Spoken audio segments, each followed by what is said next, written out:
Start करूयात. Last lecture मध्ये आपण काय डिस्कस केलं होतं? लास्ट लेक्चर मध्ये आपण फोर्सेस कसे ऍक्ट होतात, त्याच्यामुळे लिक्विडचा ड्रॉप, त्याचा शेप कसा होतो तो स्टडी केलेला. त्याच्यानंतर प्रेशर मुळे काय म्हणू शकतो, प्रेशरमुळे बबल आणि सोपचा फॉर्मेशन स्पेरिकल शेप मध्येच का होते ते आपण स्टडी केलं होतं. आणि त्याच्यानंतर पुढे आपण काय स्टडी केलं होतं? Last part was rising and falling of capillary, rising and falling of liquid in capillary action किंवा कॅपिलॅरिटी स्टडी केली होती. बरोबर. So lecture number 14 of this online lecture series, and we are going to start with mechanical properties of fluids. So आजच्या लेक्चरमध्ये आपण काय करणार आहे? पहिल्यांदा कॅपिलरी राईज बद्दल आपण बोललो होतो लास्ट लेक्चरमध्ये. तर मी काय केलं होतं, कॅपिलरी फॉल का होते, कॅपिलरी ट्यूब मध्ये लिक्विड फॉल का होतं ते आपण बघितलं होतं. मी आज कॅपिलरी राईज का होते हे ब्रीफली सांगेन तुम्हाला. त्याच्यानंतर आपण काय करणार आहे, एक्सप्रेशन बघणार आहे कॅपिलरी राईज आणि कॅपिलरी फॉल साठी. Now there are two methods. एक मेथड आहे ती आहे युझिंग प्रेशर डिफरन्स आणि दुसरी आहे युझिंग फोर्सेस. तर ह्या दोन मेथड्सने आपण स्टडी केलं की इथं आपला फ्लुइड इन रेस्ट किंवा हायड्रोस्टॅटिक्सचा पार्ट संपतोय आणि आजच प्रोबॅबली आपण पुढचा पार्ट स्टार्ट करेन fluid in motion, hydrodynamics. Okay, so start करूयात. आधी ऍज आय सेड पहिला पॉइंट घेऊयात कोणता? कॅपिलरी राईजचा. आता याच्यावरती आपण परत कसं डिस्कशन करणार आहे? लास्ट टाइम आपण काय काय डिस्कस केलं होतं? Point A and point C both are same at same horizontal height, same horizontal level, and they are also in contact with atmosphere. Therefore PA is equal to PC. पहिलं statement झालं माझं. किंवा इथं बघा PA is equal to PC असणार आहे पहिली condition. दुसऱ्या कंडिशन मध्ये आपण काय सांगतोय? C and D are connected by a plane line. C and D are connected by a plane line.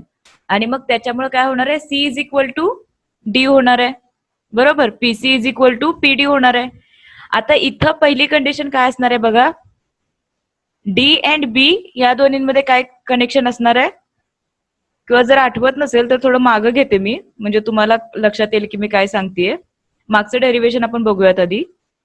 इथं आपण काय केलं होतं बघा, PA is equal to PC सांगितलं होतं, ऍटमॉस्फेरिक प्रेशर त्याच्यामुळे सेम आहे म्हणून. त्याच्यानंतर काय सांगितलं? This two are connected by plane line न कनेक्ट झालेत, म्हणजे ह्या दोन पॉईंटवरचं प्रेशर सेम असणार आहे.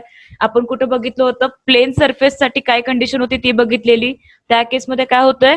सरफेस टेन्शन तिथे अजिबात ऍक्ट नाही होत. जे ऍक्ट होते तो फक्त ऍटमॉस्फेरिक प्रेशर ऍक्ट होतोय आणि त्याच्यामुळे हा सरफेस काय राहतोय? प्लेन राहतोय. म्हणजे इकडे आणि इकडे दोन्हीकडे प्रेशर नियरली सेम आहे. मग PC is equal to PD. मग ही कंडिशन मिळते आपल्याला, PA is equal to PC is equal to PD. मग पुढं काय आहे? PB ह्या केसमध्ये मोठं होतं, PA छोटा होता. बरोबर. आता तिकडच्या केसमध्ये काय असणार आहे? PB छोटा असणार आहे, PA मोठा असणार आहे. सो PA सॉरी हा इथं D पाहिजे होतं. PB is greater than PA, therefore PB is greater than PD. ही कंडिशन इथं होती. आता इथं उलटी कंडिशन असणार आहे. PB is small than PA, therefore PB is small than PD. पुढची केस स्टडी करते with reference to this case. Okay. आता त्यानंतर काय होणार आहे? मग मला काय पाहिजे? इक्विलिब्रियम साठी condition PB is equal to PD equilibrium condition पाहिजे मला. पण मग माझी प्रॉब्लेम काय आहे? प्रेशर कमी आहे, प्रेशर जास्त पाहिजे. प्रेशर वाढायला पाहिजे म्हणजे काय वाढायला पाहिजे? मास वाढायला पाहिजे. आणि मास वाढायला पाहिजे म्हणजे काय होणार? लिक्विड रेज व्हायला पाहिजे. त्या कॅपिलरीमध्ये लिक्विड वरती चढायला पाहिजे. बरोबर. मग to achieve this equilibrium condition or condition of equilibrium, the liquid will creep into the capillary. Creep म्हणजे चढत जाणार वरती. ही कंडिशन सगळ्यांच्या लक्षात आली. फक्त तुम्हाला इथं कंडिशन बदलावी लागते. PB is greater than PA होतं ते PB is less than PA करणार आणि PB is less than PD. And since the pressure at point since the pressure at D is less or since the pressure at B is higher. तर ही फक्त condition सगळ्यांनी लक्षात घ्या. ही condition satisfy व्हायला पाहिजे. त्याच्यासाठी काय होते? लिक्विड चढते त्या कॅपिलरी ट्यूब मध्ये. एवढं सांगितलं तरी तिथं इनफ आहे. आता तुम्ही होमवर्क काय कराल? मी त्याचं एक्सप्लेनेशन घेतलं नाहीये इकडे, मी फक्त डायग्राम दिली एक्सप्लेन करायला. तर तुम्ही काय कराल? आता ही डायग्राम नोटबुक मध्ये लिहून काढाल, एक्सप्लेन कराल की कशी प्रोसेस होतीये विथ रेफरन्स टू दिस. फक्त तुम्हाला काय सांगायचंय की फक्त तुम्हाला या केसमध्ये काय सांगायचंय, आधी इकडे पीबी जास्त होता, पीडी कमी होता. आता केस उलटी आहे, या केसमध्ये पीडी कमी असणार आहे, पीबी जास्त असणार आहे. आणि just to balance the condition or just to get the equilibrium condition the liquid creeps up into the capillary tube. आला तर 2 मार्काला क्वेश्चन येईल, नाही तर नाही पण येणार. याच्यावर आय डोंट थिंक याच्या आधी कधी क्वेश्चन विचारलं. Next is mechanical properties of fluids, 14th lecture. Capillary rise आपण डिस्कस केलं. आता पुढे मी सांगेन expression for capillary rise and capillary fall. आता काय करणार आहे आपण, 2 मेथड्सनी स्टडी करणार आहे. त्यातली पहिली मेथड काय आहे, युझिंग प्रेशर डिफरन्स. आता जर आपण प्रेशर डिफरन्सने करायचं ठरलं तर आपल्याकडे प्रेशर डिफरन्सचा कोणता फॉर्म्युला आहे, P I minus P naught. P naught बरोबर आहे ना, P I minus P naught is equal to 2T by R. आहे का, मागे आपण स्टडी केलेला फॉर्म्युला कुठे होता बघा. हा, P I minus P naught is equal to 2T by R. हा फॉर्म्युला आपण यूज करतोय, हा वाला इथला. हा फॉर्म्युला मी इकडे यूज करतेय. आणि मला काय माहितीये, P I minus P naught काय असते, प्रेशरचा फॉर्म्युला काय आहे, H rho G. Pressure is equal to H rho G, absolute प्रेशरचा फॉर्म्युला आहे. H rho G is equal to 2TR लिहू शकते मी. फक्त काय केले, पी आय मायनस पी नॉटच्या जागी एच रो जी पुट केला आणि इथं काय पुट केला, 2T बाय आर पुट केला. आता याच्यामध्ये कोण कोण काय काय आहे, दिस आर इज रेडियस ऑफ, कुणाचं रेडियस असणार आहे हे आर. आता मी काय करते, लिक्विड कॉलमचं स्टडी करते, म्हणजे हा आर त्या लिक्विड कॉलमचा रेडियस आहे. एच काय आहे, हाईट ऑफ लिक्विड कॉलम आहे. टी काय आहे, surface tension. Rho is the density and G is acceleration due to gravity. ह्या सगळ्या व्हॅल्यूज मी इथं पुट केल्या. फक्त काय केले, पी आय मायनस पी नॉटच्या जागी एच रो जी पुट केलाय, 2T बाय आर आहे तसा ठेवलाय. मग पुढं मी काय करते, परत बघा, ही डायग्राम घेतली मी. हा इथं कॅपिटल आर जो आहे, तो कॅपिटल आर आपण कॅल्क्युलेट करणार आहे. This capital R is radius of curvature. Radius of curvature घेतो कॅपिटल आर ला. रेडियस ऑफ कर्वेचर कधी स्टडी केलाय का तुम्ही याच्या आधी? जो काही कर्व आहे, हा जो तुमचा मिनिस्कसचा कर्व आहे, हा जर कर्व मी पूर्ण मोठा केला सगळीकडून, तर एक मोठा सर्कल होईल तयार. एक मोठा सर्कल होईल ना, आणि त्या मोठ्या सर्कलचा रेडियस म्हणजे कॅपिटल आर आहे, रेडियस ऑफ कर्वेचर. आणि स्मॉल आर काय आहे तुमचा, रेडियस ऑफ कॅपिलरी किंवा radius of column under consideration. So हे 2 आर लक्षात घ्या. मग मी काय करतेय, स्मॉल आर आणि कॅपिटल आरचं रिलेशन द्यायला बघतेय. How is my small R and capital R related, cos theta is equal to small R upon capital R. Cos थिटाने देऊ शकते ना, ऍडजस्ट अपॉन हायपोटेन्यूसच्या फॉर्म्युलाने. मग मी काय करणार, कॅपिटल आर साठी तो कॉस थिटा लिहून घेणार. So this is equal to R, capital R is equal to small R upon cos theta. परत मग मी काय करणार आहे, स्मॉल 2T बाय आर होता ना कॅपिटल आर मगाशी माझ्याकडे, तर त्या कॅपिटल आरच्या जागी मी काय पुट करेन, आता त्या कॅपिटल आरच्या जागी तर स्मॉल आरच्या टर्म्स मध्ये पुट करेन कॉस थिटा अपॉन आर. डिनॉमिनेटरला कॅपिटल आर होता, त्याच्यामुळे ह्याचा रेसिप्रोकल इथं पुट केलाय कॉस थिटा अपॉन आर. आता परत मग मी काय करणार, एच फक्त या बाजूला ठेवतेय आणि 2T cos theta upon R rho into G. हा माझा फॉर्म्युला कशासाठी होतोय, height of liquid column. Formula सगळ्यांच्या लक्षात आला, सबस्टिट्यूशन लक्षात आले. पहिल्यांदा सुरुवात P I minus P naught ने केली, 2T by R. 2T by R आहे तसं ठेवलेलं, कॅपिटल आर घेतो आपण, स्मॉल आर घेत नाहीये. त्याच्यानंतर एच रो जी आहे तसा ठेवलाय, 2T अपॉन कॅपिटल आर जो आहे, कॅपिटल आर ला कशाने रिप्लेस केलं, मग मी आर अपॉन कॉस थिटाने रिप्लेस केलं. Where capital R is radius of curvature, small R is radius of this capillary. आणि मग मी फक्त काय करते, तिथं सबस्टिट्यूशन करतेय आणि हे इक्वेशन एच साठी लिहून घेतेय. What do I come to know, narrower the tube greater is the height in which the liquid rises. का बरं, कारण या केसमध्ये काय व्हायला लागले, ट्यूब एच जो आहे तुमचा, एच आणि रेडियस जी आहे इनव्हर्सली प्रोपोर्शनल आहेत एकमेकाला. म्हणजे जेवढी रेडियस कमी तेवढी हाईट जास्त वाढणार आहे. अजून एक कन्क्लुजन मी काय देऊ शकते बघा, इथे तुमच्याकडे कॉस थिटा आहे. कॉस थिटा जोपर्यंत अक्यूट आहे किंवा कॉस थिटा जोपर्यंत लेस दॅन 90 डिग्रीज आहे, तोपर्यंत तुमचा एच पॉझिटिव्ह राहणार आहे. कॉस थिटाची व्हॅल्यू नेगेटिव्हला कधी जाणार, ऑप्टिव्ह अँगलसाठी जाणार. मग कॉस थिटाची व्हॅल्यू जर नेगेटिव्ह झाली तर एच नेगेटिव्ह होणार आहे, आणि एच निगेटिव्ह होणार आहे म्हणजे काय होणार आहे, त्या केसमध्ये कॅपिलरीची हाईट कमी होणार आहे. म्हणजे कॅपिलरी फॉल साठी मी हेच इक्वेशन कसं एक्सप्लेन करू शकते, कॉस थिटाच्या टर्म्स मध्ये एक्सप्लेन करू शकते. आणि राईज साठी कसं एक्सप्लेन करू शकते, अॅक्यूट अँगल आणि ऑप्टिस अँगल अशा दोन केसेसमध्ये सांगणार आहे. When the angle of contact is acute, then the wettability is more, and in that case the liquid will rise in the capillary. When the cos theta is obtuse, in that case angle of contact is, when the cos theta is more, angle of contact is obtuse, wettability is less, and therefore the liquid will not rise in the capillary tube. असं पण explanation देऊ शकते. आणि मग परत काय सांगणार आहे मी, रेडियसचं आणि हाईटचं रिलेशन सांगणार आहे. नॅरोवर द ट्यूब, ट्यूब जितकी नॅरो आहे, जितकी बारीक आहे, तेवढं त्याचं रेडियस कमी आहे आणि तितकीच त्याची हाईट वाढणार आहे. का मी सांगू शकते, because the surface tension remains constant, rho density of the liquid remains constant, G remains constant, variable quantities कोणत्या आहेत, फक्त कॉस थिटा आणि आर. सो ह्याच्यावरती तुम्ही हे हाईट कॅपिलरीची कशी वाढते आणि कशी कमी होते हे सांगायला लागलाय. This method is by pressure difference method. 2 मार्काचा क्वेश्चन असू शकतो. Define rise of capillary by using pressure difference method. तुम्ही या मेथडने एक्सप्लेन कराल. त्या केसमध्ये ही डायग्राम ड्रॉ कराल. ही डायग्राम कशासाठी लागते तुम्हाला, कॅपिटल आर ला in terms of small R लिहिण्यासाठी. आता काय करूयात, पुढची मेथड कोणती आहे, by forces, by using forces. ते डेरिवेशन थोडं मोठं आहे, सगळ्यांनी पहिल्यापासून लक्ष द्या. Okay, let us move on. Okay, so this is by, अरे बापरे, this is by using forces. आपण काय करणार आहे, कॅपिलरी राईज स्टडी करणार आहे बाय युझिंग फोर्सेस.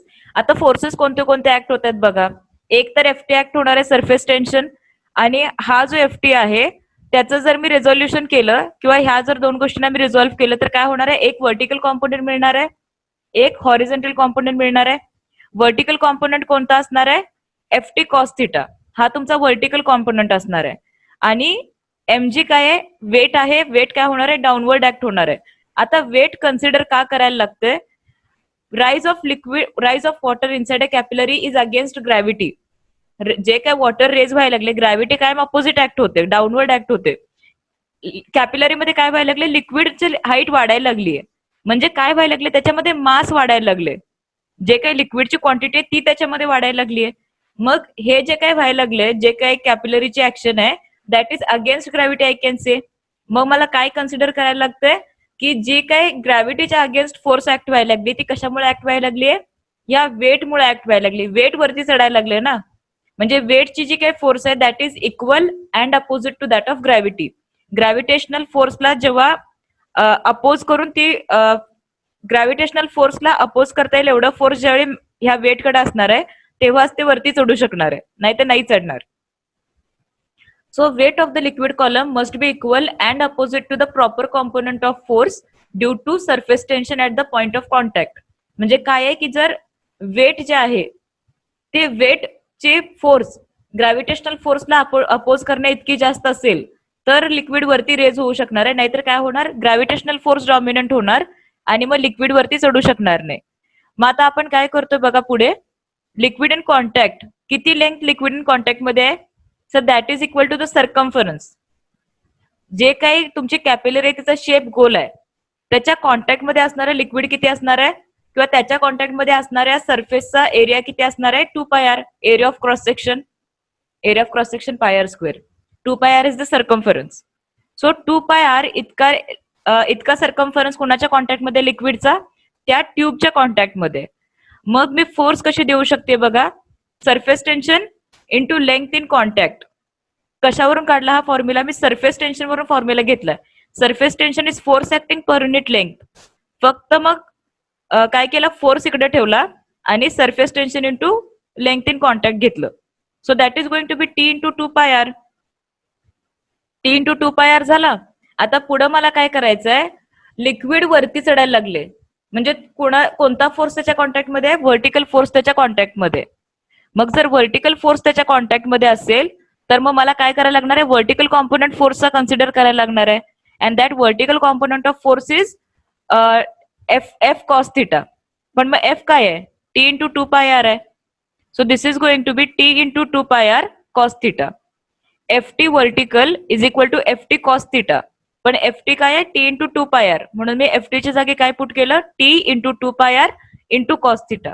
एक लक्षात घ्या, vertical component is always cos theta, horizontal component is always sine theta. आपल्याला फक्त आता व्हर्टिकल कॉम्पोनंट लागतोय कारण आपलं लिक्विड काय व्हायला लागले, वरती रेज व्हायला लागले. तेच जर लिक्विड स्प्लिट होत असतं बाजूला तर तुम्हाला साइन थिटा कन्सिडर करायला लागला असता. आता फक्त लिक्विड वरती चढते आपण तेवढंच कन्सिडर करतोय, म्हणून मग मी कॉस थिटा कॉम्पोनंट घेते. ओके, पुढे बघूयात. आता पुढे मी काय करतेय, मिनिस्कस मधलं लिक्विड इग्नोर करते. ह्या रिजन मध्ये आणि ह्या रिजन मध्ये असणारं लिक्विड फक्त मी इग्नोर करतेय. का इग्नोर करते, कारण that amount is very very less आणि मला काय करायचंय, व्हॉल्यूम काढायचंय. अँड व्हॉट इज व्हॉल्यूम, व्हॉल्यूमचा फॉर्म्युला काय आहे, area of cross section into height, base area into height ज्याला म्हणतो आपण.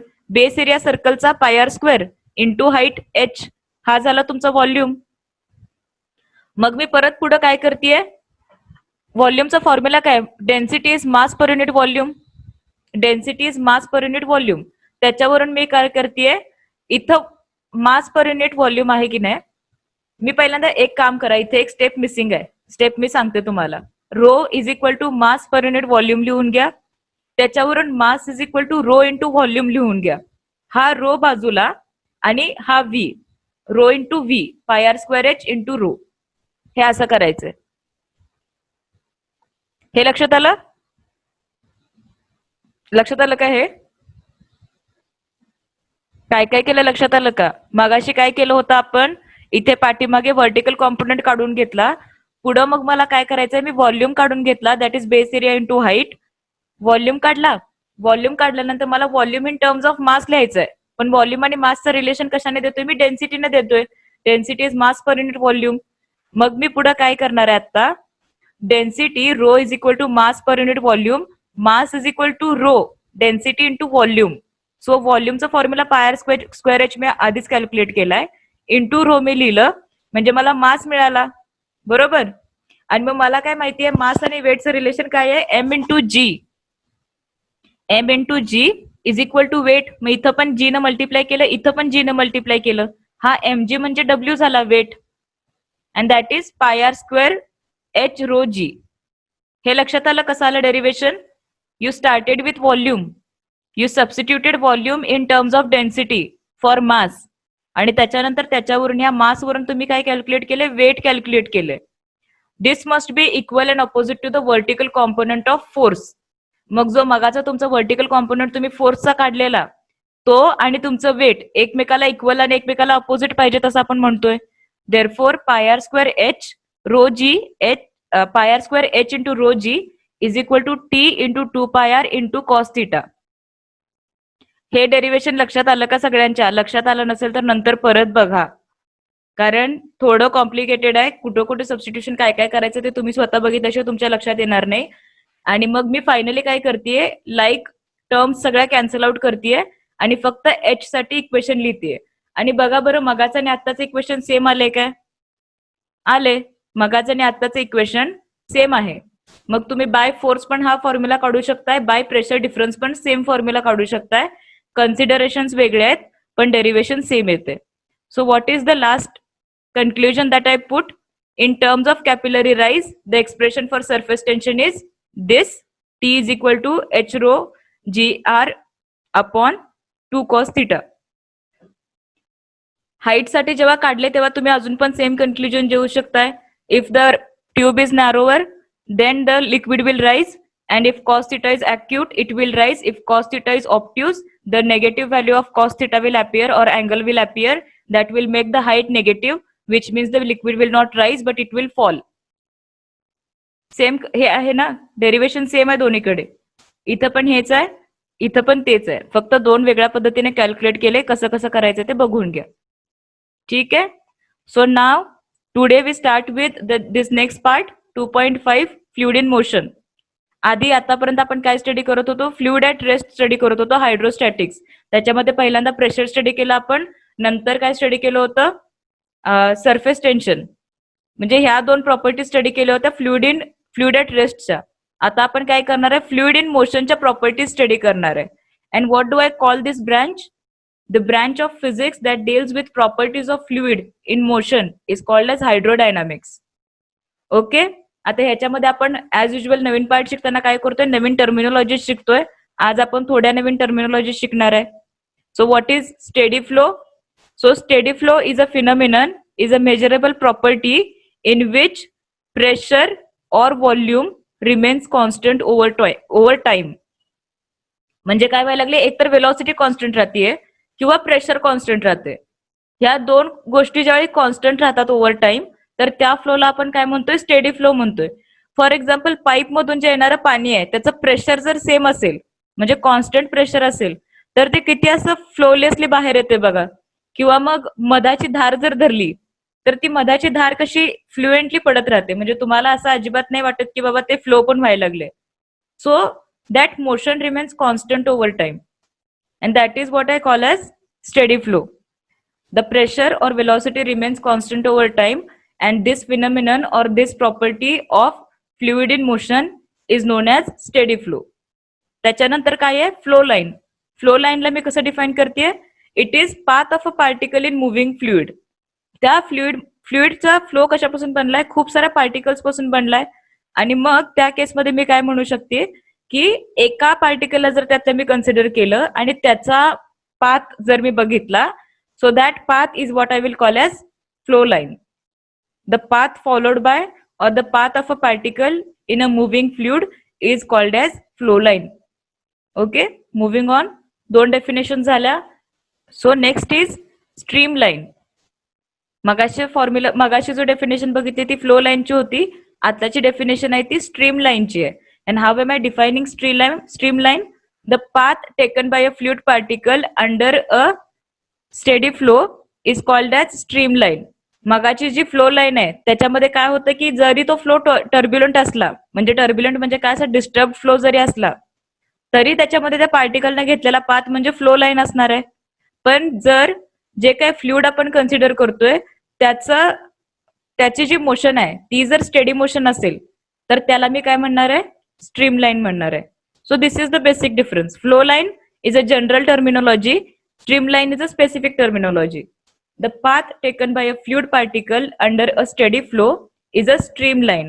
It is defined as curve whose tangent at any point is in the direction of fluid velocity at that point.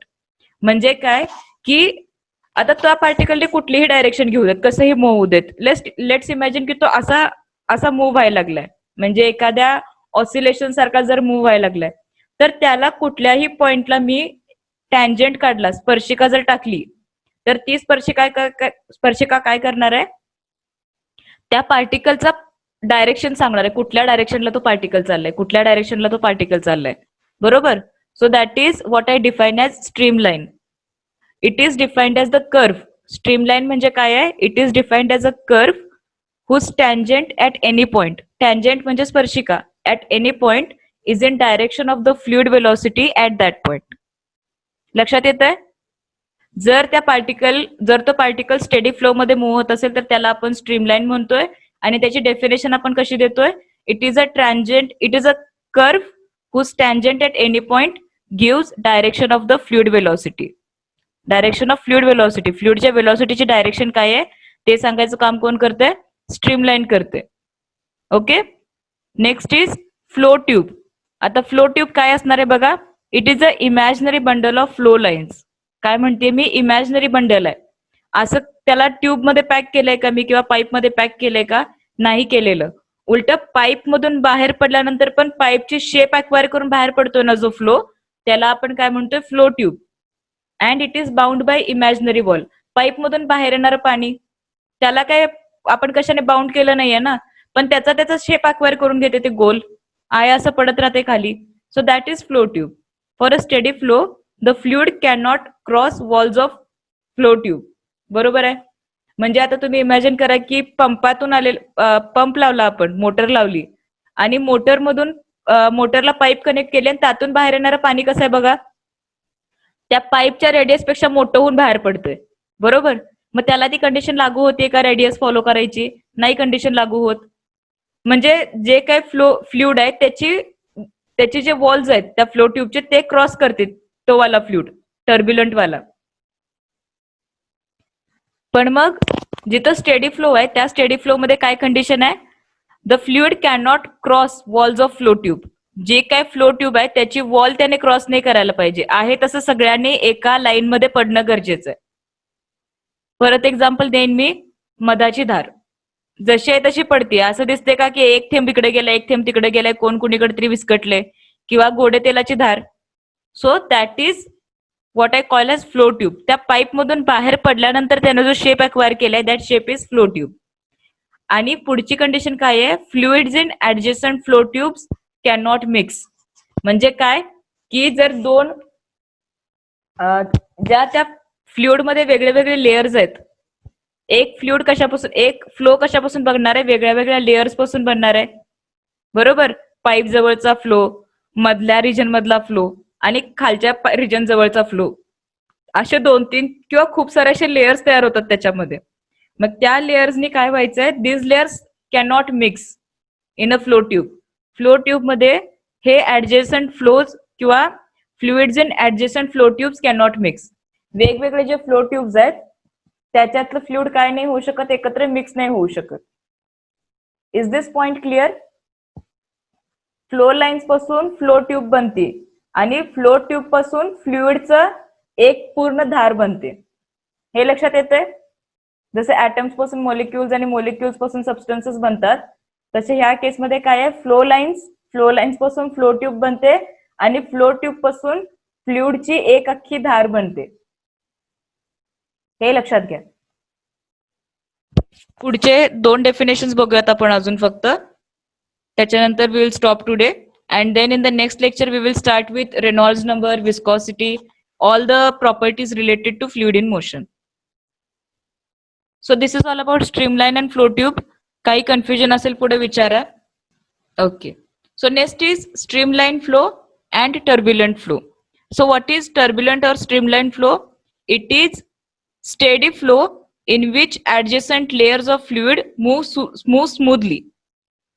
आता पहिली condition काय आहे, streamline किंवा laminar flow फक्त steady flow साठी असतो. बरोबर. आणि या केसमध्ये पण काय व्हायला लागले, हे जे वेगळे वेगळे लेयर्स आहेत एकमेकांवरती स्मूथली मूव्ह होतात. अजिबात म्हणजे तिथं फ्रिक्शन दिसत नाही.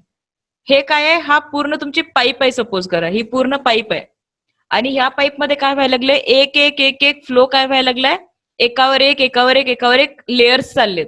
So this one is a flow tube, this one is a flow tube, this one is a flow tube. असे सगळ्या फ्लो ट्यूब्स काय व्हायला लागलेत, एकमेकांवरती आहेत पण एकमेकांमध्ये मिक्स होत नाहीयेत. ओके. आणि such a flow which is smoothly moving over each other is called as streamline flow. A steady flow of river can be assumed as laminar flow. आता नदीचा फ्लो आहे बघा, कंटिन्यू शांतपणे चाललाय, त्याला मी काय म्हणू शकते, स्ट्रीमलाइन फ्लो म्हणू शकते. तेलाची धार स्ट्रीमलाइन फ्लो, मधाची धार स्ट्रीमलाइन फ्लो, बारीक येणारं पाईप मधून बारीक येणारं पाणी म्हणजे जे असं पडतंय असं वाटत पण नाहीये, आहे असं स्थिर राहते, that is again laminar or streamline flow. These are examples of streamline flow. त्याच्यानंतर पुढचं डेफिनेशन काय आहे, टर्ब्युलंट फ्लो. आता बघूनच लक्षात येतंय या केसमध्ये काय होतं की सगळे फ्लो ट्यूब्स एकमेकावरती व्यवस्थित अरेंज झालेले होते, एकमेकांमध्ये मिक्स होत नव्हते. Therefore I called it as streamline flow. The flow was steady. या केसमध्ये काय आहे, at a very high flow rate किंवा it is a flow at very high flow rate so that there is no steady flow. ज्या केसमध्ये steady flow नसतोय आणि the pattern changes continuously. इथं बघा तुमचं सरफेस स्थिर राहिलाय, या केसमध्ये सरफेस स्थिर राहत नाहीये. So that is what I call as turbulent flow. It is a flow at a very high flow rate so that there is no steady flow and the flow pattern changes continuously. ज्या काही 2-3 points मी add केले त्या definition मध्ये ते सगळे points definition मध्ये लागणार आहेत. Okay. A flooded river flow or a tap running very fast is a turbulent flow. आता फास्ट रनिंग टॅप जो आहे, फास्ट रनिंग टॅप, त्याच्यामध्ये तुमचं फ्लो ट्यूब तयार होणार आहे का, नाही तयार होणार.